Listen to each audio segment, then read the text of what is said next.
इयत्ता पहिलीच्या विद्यार्थ्यांचे शाळेतले पहिले पाऊल यामध्ये पाहणार आहोत आपण शरीराचे विविध अवयव।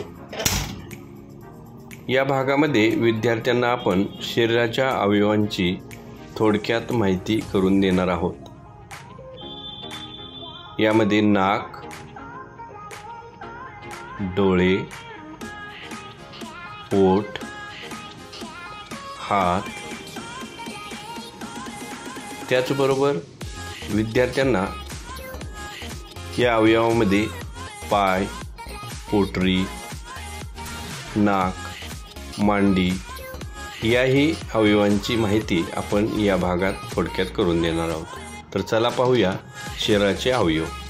केस, मान, हात, गुडघा, पाय, कान, छाती, पोट, मांडी आणि पोटरी।